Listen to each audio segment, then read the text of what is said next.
Hi, Joe Kehrig with the Kehrig Real Estate team, and welcome to your San Ramon Valley update for the week of June 13th. Boy, what a difference 2 months make. Wait till we jump into the graphs and you look at the difference between now and 2 months ago. As you know, I do this on a weekly basis, and you'll really be able to see with your own eyes what we've been seeing the last week, the last 2 weeks, the last 3 weeks. First off, let's jump right into the graphs, and we'll talk about what you should do if you're a buyer or seller in this fluid market that we have now. Let's look at San Ramon. Look at San Ramon the last 3 weeks. Inventory going up and up and up, and the pending sales going slightly down. But there's literally twice as many homes on the market as there is pending sales. Now let's just look at it 2 months ago. Look at this. I mean, you talk about a complete reversal, even more than a 180-degree reversal of pending properties compared to active. That's just in the last 60 days. Let's take a look at Danville. This is Danville now. You see obviously a lot more active properties than there are pending sales. Look at 2 months ago. Oh my God. Again, a complete reversal of just the last 60 days. Now we can go ahead and look at Blackhawk. Blackhawk, same type of thing. Look how many active properties compared to pending sales. And then let's look at 2 months ago. Not as bad because, again, Blackhawk doesn't have as many properties on the market, so you don't see as much movement as you do in the areas. The more sales you have, the more movements that you see. Now let's go ahead and take a look at Alamo. Look at Alamo now. Look at the active properties compared to the pendings. Now let's look 2 months ago. Look at that. I mean, it was nuts. I mean, there's obviously more pending sales than active. Again, a complete reversal. Dublin, you'll see the same type of thing. Look at the active properties going up and up and up, and look at the pendings obviously going down. 2 months ago, complete reversal again. So what does that look like as far as what homes are selling for, the percentage?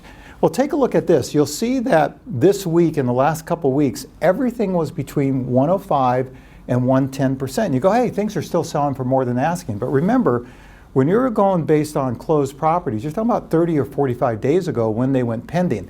If you guys remember watching my videos, literally 2 months ago, they were selling, they got all the way up to 115 to 120% of asking. They've been going down, they've been going down, they've been going down to the point now that look at 107, 104. There was no closing sales in Blackhawk. That's why it says NA. 108, 104.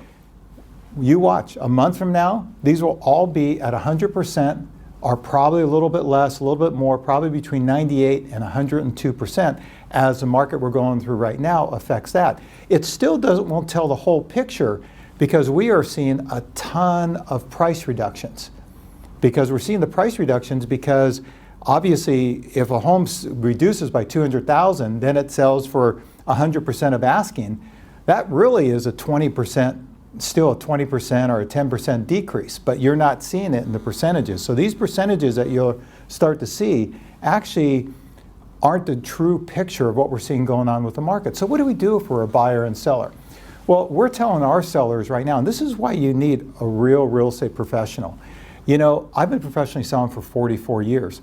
The recession that we're going into, which I think we're already into, but we're definitely going into, will be the 7th recession that I've sold real estate in.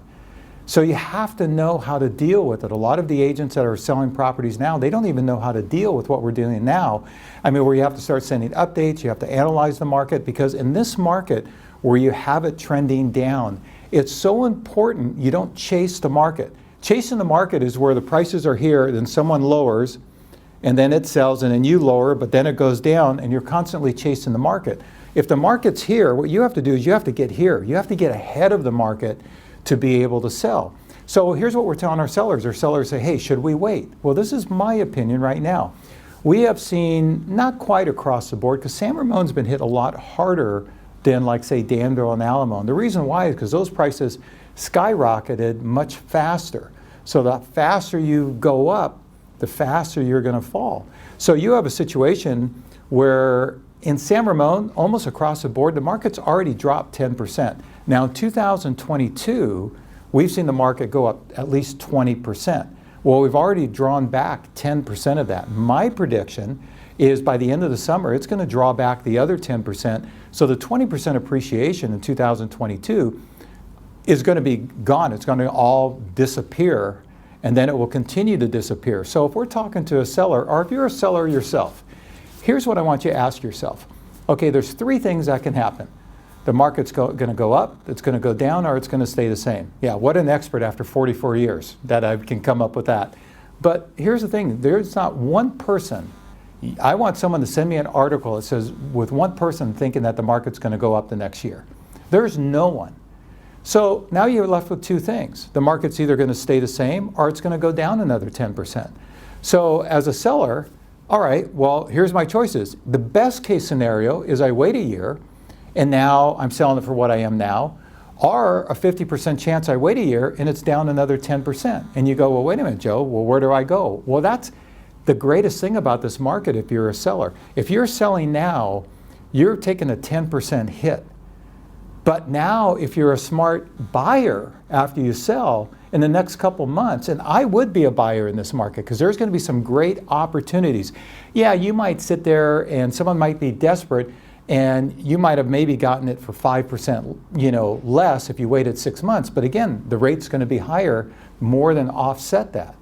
So I would sell, take your hit for 10%, and then go buy something at 20% down. And that's the way you make money. Remember, making money in real estate is you make the money when you buy it, not when you sell it. So basically, sell the property, take your hit now, and then be a smart buyer.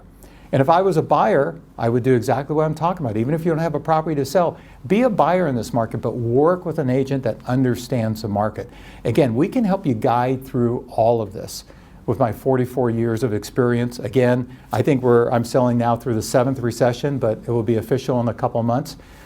My name is Joe Kehrig, the Kehrig Real Estate Team. Give me a call, 925-487-6838. Drop me an email, joe@kehrigteam.com. It's right on the screen. Or visit our website, www.kehrigteam.com. Again, every home, every neighborhood is different. San Ramon is not Danville, and there's West Side isn't compared to like Greenbrook or Tassajara Valley and Danville. So give me a call. More than happy to walk you through that because again, don't put your home on the market unless you have a plan. And a good real estate professional will help you guide you through that plan. Have a great day and we'll see you next week. Stay in touch. Make sure you subscribe to these videos if you want to get the weekly updates. We'll see you next week.